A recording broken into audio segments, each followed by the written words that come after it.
All right, so we started a new series last week, understanding the emotions of God, and today we're going to continue that by talking about how God has a heart of care. And to begin, I just simply ask you a question. Have you ever had the feeling of not being cared for? You know what that's like, to not be cared for. Maybe you're somebody new and nobody says anything to you. And maybe you go back to that place. Maybe it's new on a team. Maybe it's new in a classroom. Maybe it's new in a job. Maybe it's new in a worship experience in a church. And nobody says anything and you feel completely uncared for. Maybe it's something in your relationships at home. Your spouse, your children. Do you ever find yourself in a place in which you feel like you're all alone? Nobody's concerned about you. Nobody's interested in you. Nobody is showing care.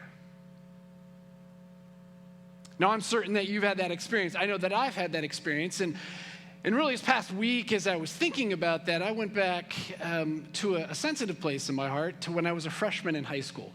So when you're a freshman in high school, how old are you? Well, maybe 14, 15 years old, maybe 16, I don't know, whatever age you are when you're a freshman in high school. And those are vulnerable times. That's a vulnerable time in life, right? I mean, you're beginning to be aware of the grown-up world, and you feel awkward in life and in the world. You feel awkward with yourself. You're very self-conscious, right? And so it's a freshman year. And I make the decision in the summer to try out for the freshman football team. Now, this is a new experience for me. I had never played tackle football. I'd never played football in any way other than the backyard. And I did a lot of backyard football.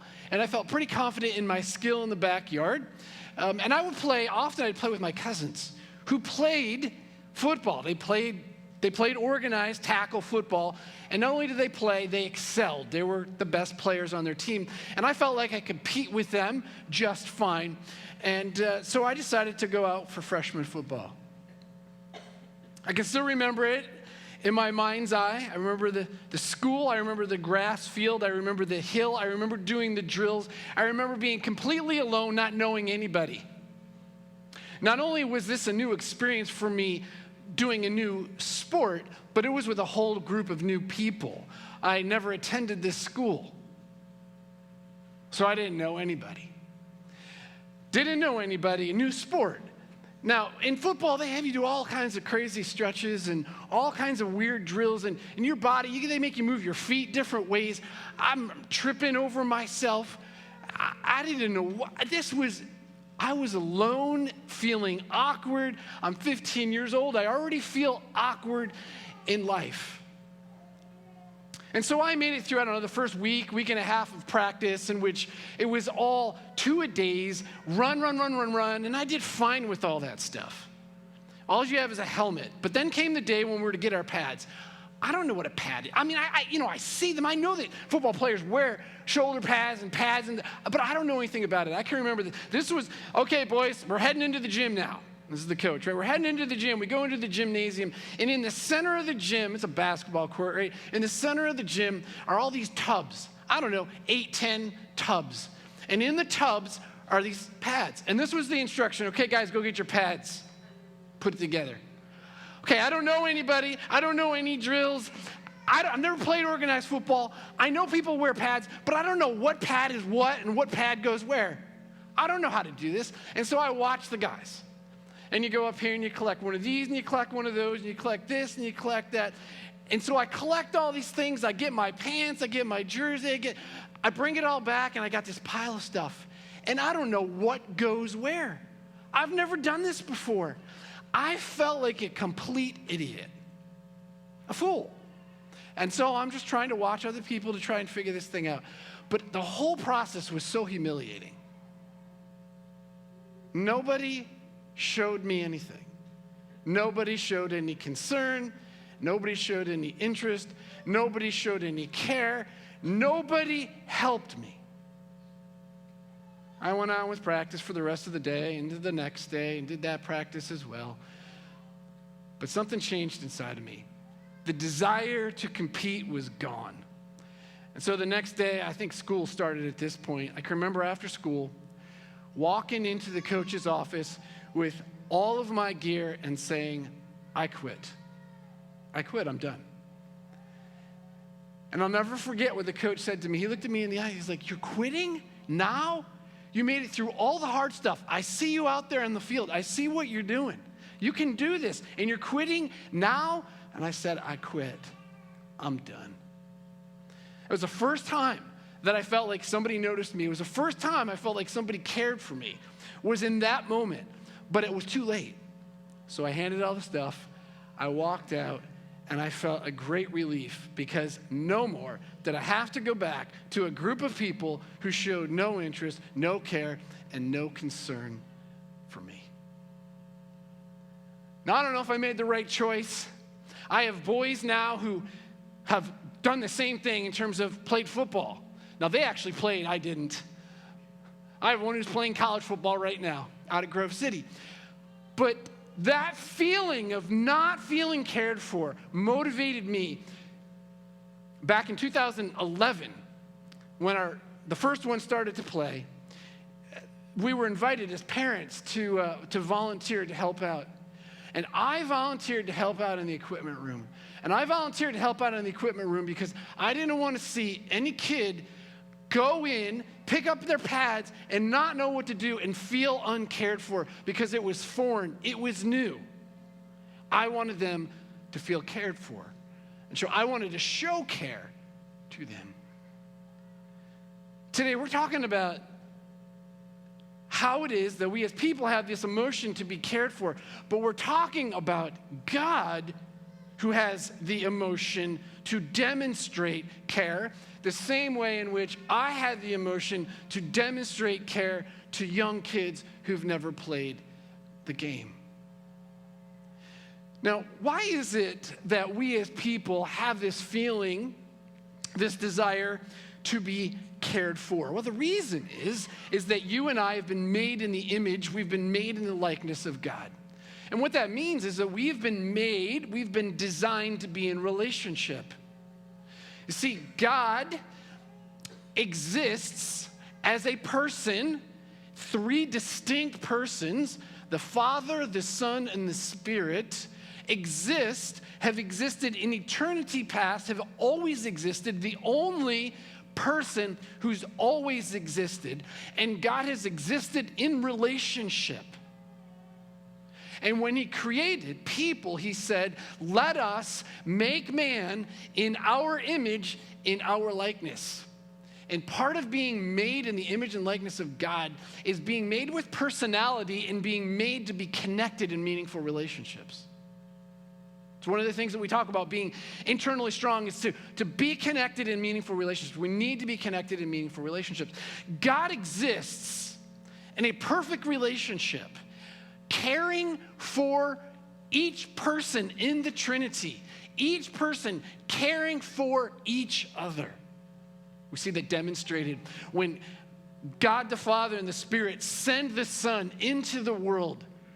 For God so loves the world, right, that he sent his Son, God the Son, fully God, fully man, comes into the world. And as he comes into the world, there are several times in which the Father declares to people who are listening, this is my Son. In him I am well pleased, demonstrating care and love for the Son. There are times where we find Jesus, God in flesh, interacting with people and saying, everything I do to honor my Father, to demonstrate that I love him. See, God is a person, three distinct persons, yet one God, existing in a meaningful relationship, caring for each other in this relationship perfectly. Now, the reason that we have this desire to be cared for is because we've been made like him. And God knows that we need to be cared for. He doesn't need us to care for him. He exists perfectly receiving care, but he knows we need cared for because we live in a fallen world, and in a fallen world, people let us down. People don't care perfectly for us. And so you can go to a place and be new and have nobody care for you. You can be a part of a team and have nobody care for you. You can be a student in school and have nobody show interest in you. You can be in your own home with your spouse and feel uncared for because he or she is too busy watching TV or too busy doing their work or whatever it is. You can be a young person. You can be a child living in your home, your mother and father present, and still feel uncared for because they're too busy doing what it is that they're doing. The truth is that as people, we feel often uncared for. And God is the only person who fully and completely always cares for you and for me. God has this emotion of caring, demonstrating concern to you all of the time. All of the time. That is who God is. And that is what he does. We're going to clearly see this morning from the story that we're going to look at in Genesis chapter 21. Now remember, this series is a series in which we're saying God has emotions too, right? So our last series was praying through our emotions. We worked through the book of Psalms. This series is a series where we're going through different stories, in particular in the Old Testament, and we're seeing God's heart. God's heart of emotion today is God's heart of emotion of care, of demonstrating care, of having care for people and showing that care. Now, to fully understand what we're going to look at this morning, you really need to read Genesis chapter 12, 13, 14, 15, 16, 17, 18, 19, and 20. Of course, you don't have time to do all that right here and now. But throughout this week, I invite you to go back and read all of that because all of that goes together.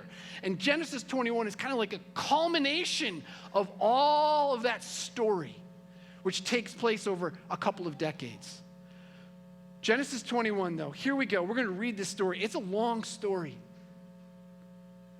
Hopefully, as I read it in a way it's engaging, and you can picture in your mind's eye the complexity of emotion that's going on, the brokenness in relationships that are happening, and how people feel like they are not cared for. Genesis 21, verse 1. Now the Lord was gracious. The Lord showed care and concern. That's what the translation of that word means. The Lord was gracious to Sarah, as he had said, and the Lord did for Sarah what he had promised. That promise was given 25 years earlier, that she would have a son. 25 years earlier, that she would have a child. 25 years earlier, she was 65 years old. So Sarah became pregnant and bore a son to Abram. Now she's 90 years old. Sarah became pregnant and bore a son to Abraham in his old age, at the very time that God had promised him.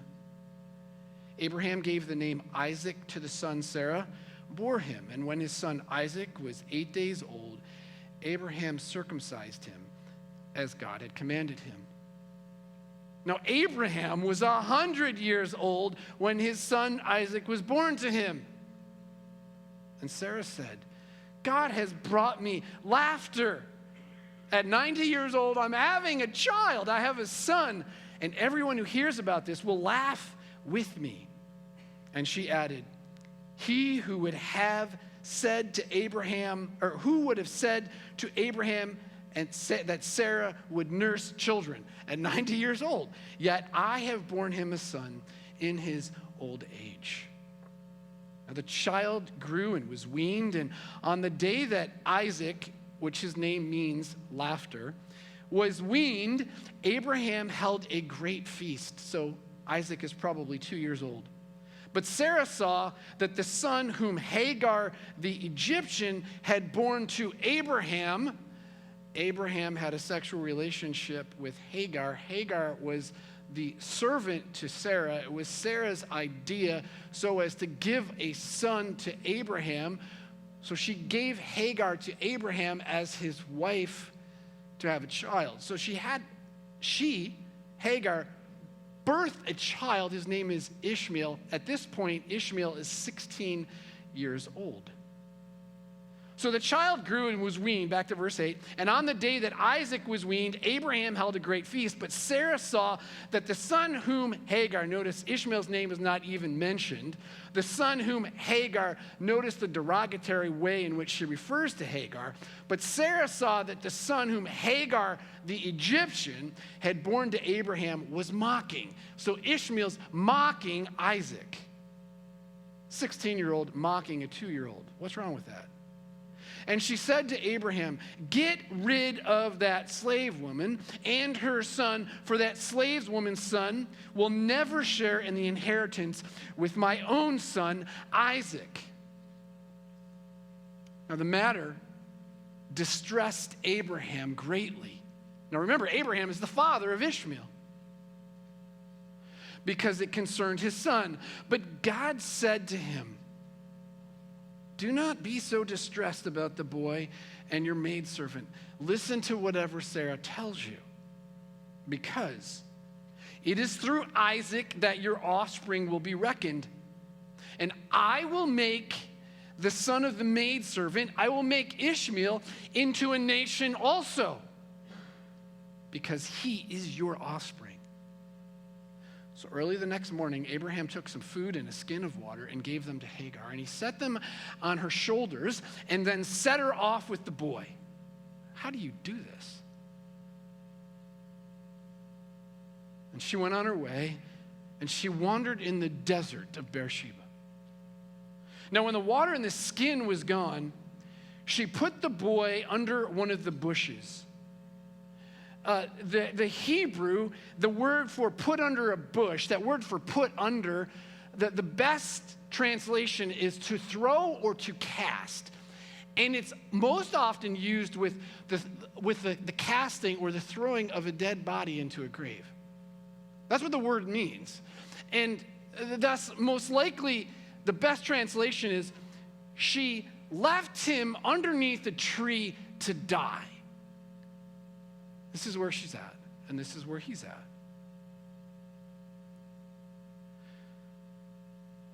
Verse 16, then she went off and sat down nearby, about a bow shot away, maybe 60, 80 yards, for she thought, I cannot watch my son die. And as she sat nearby, she began to sob. And God heard the boy crying. And the angel of God called to Hagar, his mother, from heaven and said to her, what is the matter, Hagar? Do not be afraid.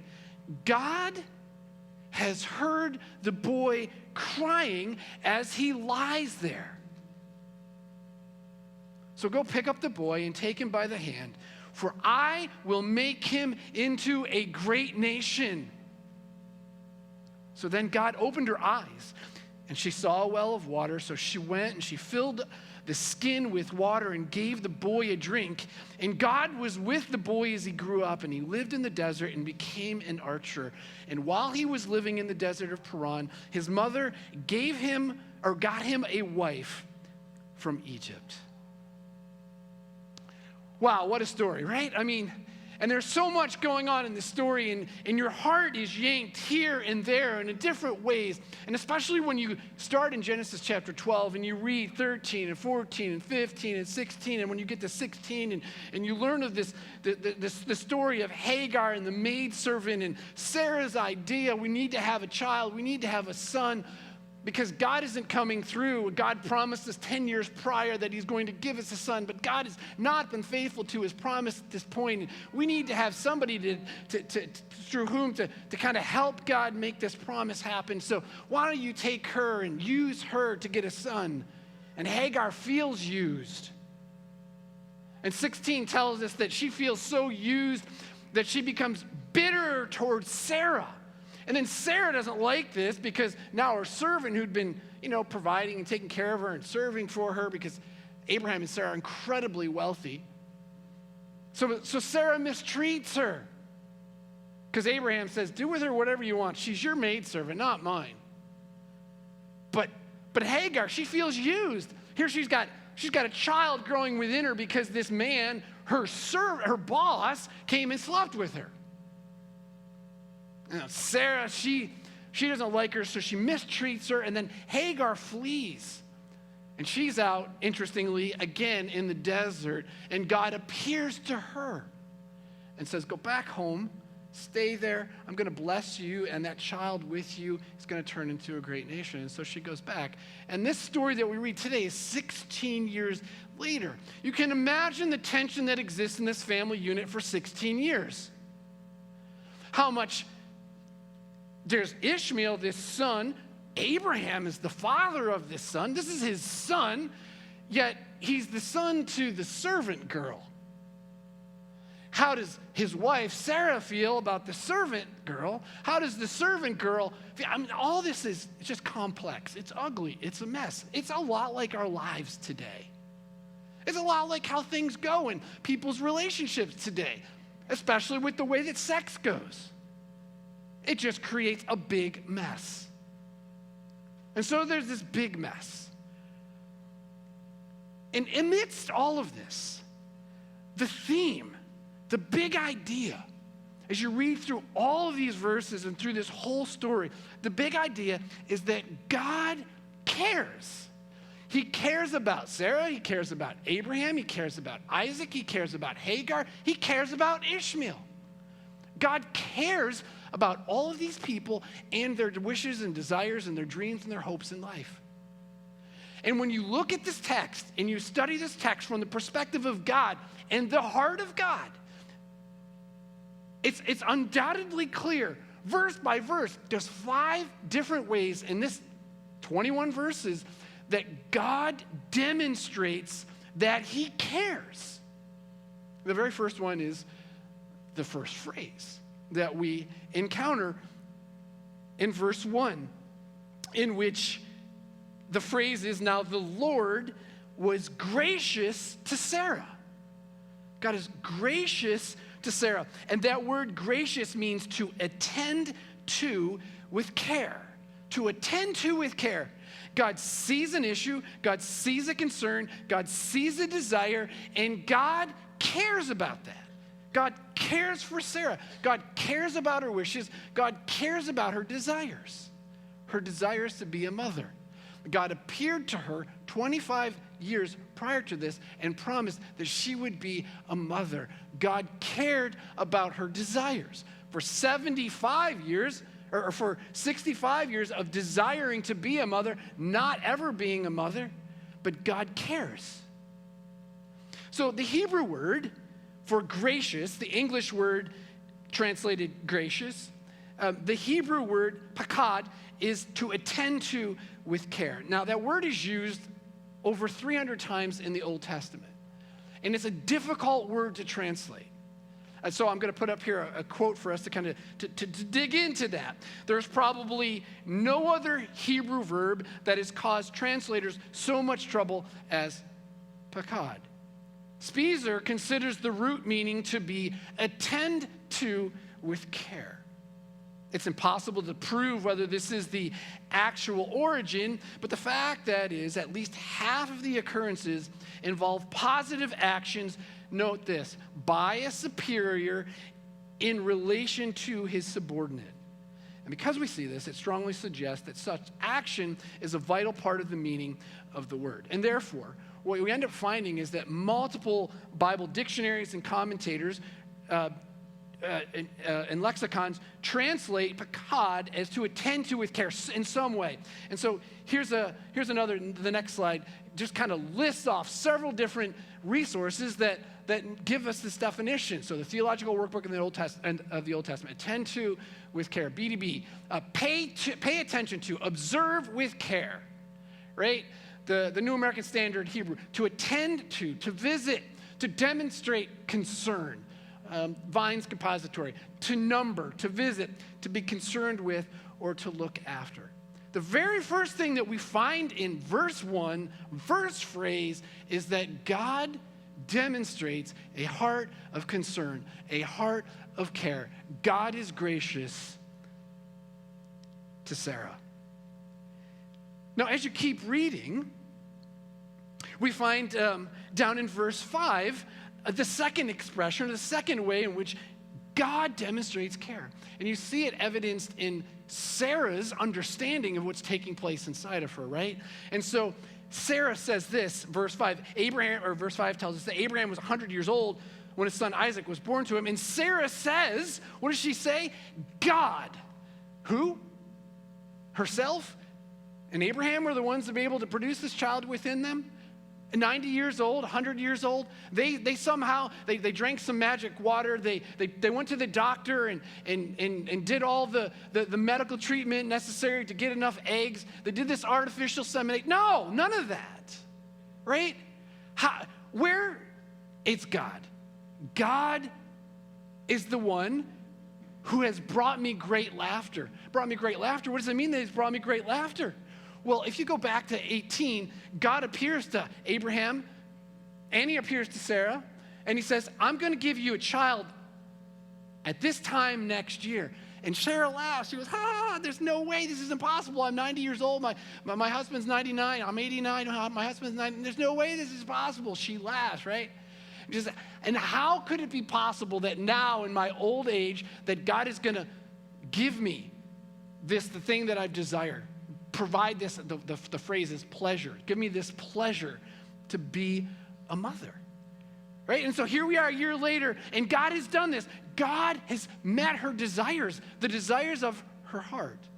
The third expression we find is down in verse, without glasses, I'm sorry. Was that 11? Probably the side screen. Go to the next screen. There it is, 11. There, I can read it much easier there. The third expression is in verse 11 and 12. So what's happening here is Abraham is going to send off Hagar and Ishmael. And the text tells us that Abraham's greatly distressed about this. I mean, this is his son, and he's going to send his son away. This is goodbye. You are kicked out of the house. This is like, get out of here. We can't let you stay here because of your behavior and your interactions and how you're treating your younger half-brother. There's so much anger within you. You must go, right? And yet you're my son. And so Abraham's distressed by this. And like, what's going to happen? And who's going to take care of his son? And so he sends him off. And what's interesting is God steps into that situation. God recognizes that Abraham, his heart's broken. And he's feeling really troubled by this. And God steps in, and what does God do?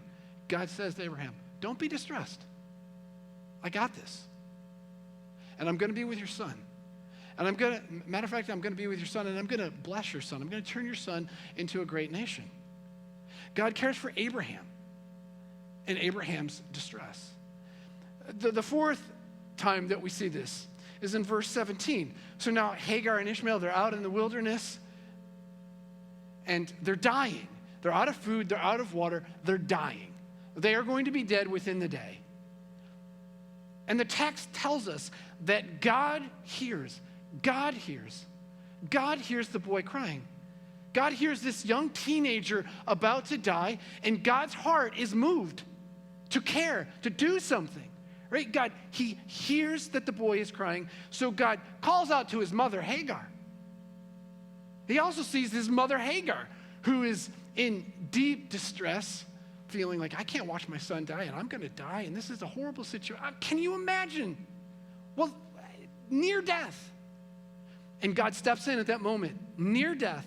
God hears, God calls, God hears the boy crying, and what does God do? He says, I'm going to bless you, Hagar. I'm going to bless you, and I'm going to bless the son. The son is not going to die. And then the fifth time, what we see in this passage is that then God opens her eyes, right? God, again, is the one who does this. God opens her eyes, provides a well of water. God is the one who does it. It's not a faucet that she just walks over and turns it on. This is in the desert. God, is it miraculously there? Is it she just couldn't see it before? We don't know all the details here, but it's God who's the one who demonstrates care. God opens her eyes. God provides a well of water. And God says this, I will be with this boy. I will turn him into a great nation. Right? God makes a promise to Hagar that this boy is going to be blessed. God provides and meets. So he promises something into the future. He provides and meets their immediate need to survive, to quench their thirst. And then he says, I will be with Ishmael. I will be with Ishmael as he grows up. He will not be uncared for. He will not be left unconcerned. He will not go unnoticed. I see him. I know what's taking place. I will turn him into a great nation. I will be with him. I mean, when you read this text, when you read this story, there's a whole bunch of sin in it. There's a whole bunch of brokenness in it. It's very much like us, people, right? People living life, people doing dumb things, people doing bad things, people doing hurtful things, people trying to solve complex problems, people living in a difficult place, people behaving like people behave. That's what we see here. Abraham, Sarah, Hagar, Ishmael, all of them. But the other thing that we see is we see God, and we see God's heart, and we see God's heart of care, his heart of care and concern for people and where they're at in their situations in life. And so I think there's 3 application points that we can take away from this. First of all is this: God can be trusted. I think this is really important for us from this story to get this conclusion. God can be trusted to care for you. God can be trusted. You can count on the fact that God will care for you. God is caring for you. Why? Because God demonstrates himself to be faithful to the promises that he makes, right? God can be trusted to care for us because he shows himself to be trustworthy. He shows himself to do what it is that he says he's going to do. And so if you were to, if you were reading Genesis 17, you would find that in 17 and then in chapter 18, both the same thing. This is a year prior to this event, God appearing to Abraham and saying, I'm going to give you a son at this time next year. And then some time went by in Genesis 18, I'm going to give you a son at this time next year. If you go back to Genesis 12, you see, I am going to bless you. I'm going to turn you into a great nation. If you go to Genesis 15, you find it again. I'm going to bless you. I'm going to turn you into a great nation. And you find in 16 and 17, Abraham and Sarah struggling to understand how this is going to work out. But what we see through a 25-year period from when God says, I'm going to do this, was 25 years. It was 25 years of waiting. What happened in your life 25 years ago? How old were you 25 years ago? Fast forward 25 years. How old will you be 25 years from now? That's a long time to wait. It's a long time to sit and wonder, does God really care for me? Is God really concerned for me? Is God really going to do what it is that he says he's going to do? 25 years is a long time to sit waiting for him to fulfill his promise. But what we see in this text is that God does what God says. Not only in this situation with Abraham and Sarah, but also with Ishmael and Hagar. And so you can go back in the story, and you can find back in 16, God appearing to Hagar and saying, look, I am going to bless this child that's within you, and I'm going to turn him into a great nation. We see right here in this text God saying, Hagar, I'm going to bless your son Ishmael, turn him into a great nation. There will be 12 rulers that come from him. And then you can jump forward to Genesis chapter 25, and you find that promise is fulfilled. In verse 12 of chapter 25, this is the account of Abraham's son Ishmael, the son who was sent off, the son who went into the desert, the son who probably never had no relationship with his father after that point, the son who went and lived with his single mother, the son who struggled through his life with all of that, but his mom went to Egypt, got him a wife, and his wife birthed 12 sons who became 12 rulers. We see this fulfilled later in Ishmael's life. God can be trusted. Why? Because God does what God says he's going to do. I think the second application point that we can take from this is that God shows care to people even when they are really naughty. even when they're really bad, even when we do evil and wicked and sinful things. God still cares for us, even when we violate what it is that he says that we are supposed to do. And so we see Abraham's sexual encounter with Hagar, clearly sin, clearly outside the bounds of what God says. A man is to be married to one woman, and that's it. To be sexually active with one woman, and that's it. Abraham, Sarah's sin, sexual encounter with Hagar. We see Ishmael's mocking of Isaac. We see his, really, that means an insolent anger of mockery, of insult. There was something bitter within Ishmael. It's likely that Ishmael was incredibly jealous because what he thought would be his father and mother were incredibly rich. He was the child, the oldest, who would receive the birthright, would be the heir of all of this. Now he's recognizing it's all gone. This little kid who's 2 years old has come in and has replaced him, displaced him. And Ishmael is angry. His heart is ugly. He mocks a little toddler.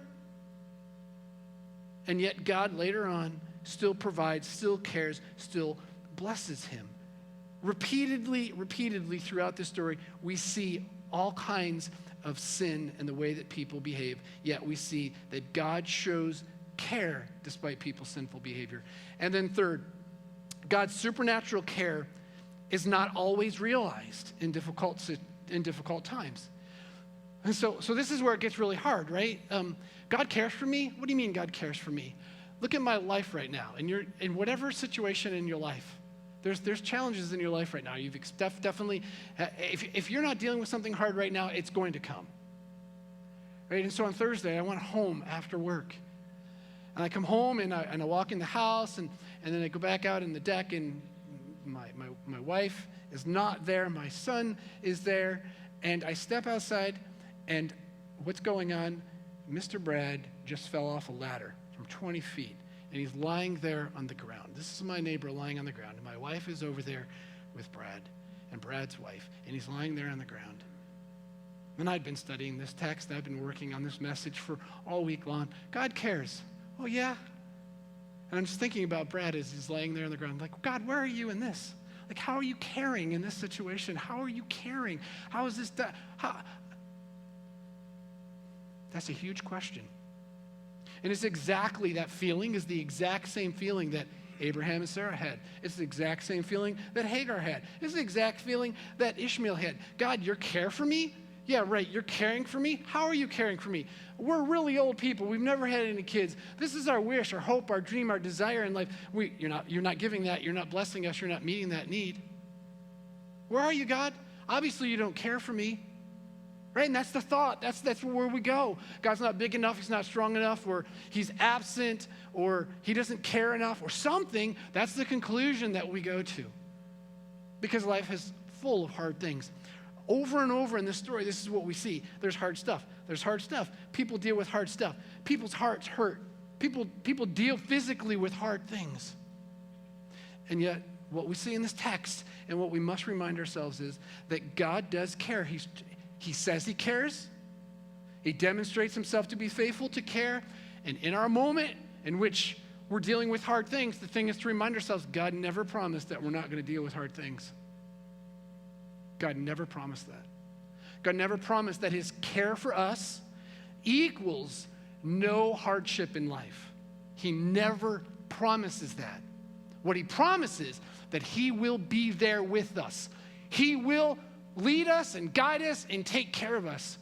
And so there's several passages of Scripture. And worship team, I'm going to invite you guys to come on up. There's several passages of Scripture that I encourage us. For those of you who right now are in this place, where is God? Does God care for me? I encourage you to put your faith in this truth, to believe that this is the truth. You can put your faith anywhere. You can believe that something else is true. You can believe that there is no God. You can believe that God doesn't care. You can put your faith in another kind of God. You can put your faith in a doctor. You can put your faith in lots of places. Come on up, guys. Come on up. You can put your faith in lots of places, right? But those places don't equal an answer to the question. Just like you can put your faith, and I invite you to put your faith in a God who says that he cares. Even though in your moment right now, you can't figure it out. You don't have an answer to it. And I can't explain it, and nobody can explain it. See, ultimately it comes down to a place, where am I going to put my faith? Who am I going to put my faith in? Where am I going to put my faith? These verses, and all throughout Scripture, we see this over and over and over, and this is just 6 of them. Go ahead, start leading us. The Lord your God, can you go back to the Lord your God is with you. This is a reminder, God is with you. He's mighty to deliver. He takes great delight in you. He will quiet you in his love. He rejoices over you. The Lord watches over you. He never will leave you. He never will forsake you. Next slide. This we need to call to our minds, that because of the Lord's great love, we're not consumed, for his compassions never fail. They're new every morning, and great is his faithfulness. Every morning, God demonstrates his care to us. The Lord is good. This is a reminder the Lord is good. He's a refuge in times of trouble. See, right there, we're not promised to be protected from trouble. Oh, no, no, no. In the times of trouble, God is caring. God is present. God is with us. He cares for those who trust in him. And if we find ourselves right now in a place of trouble, the invitation is to cast all our care on him. Don't cast our care on other things, but cast our care on him, because he's the one who cares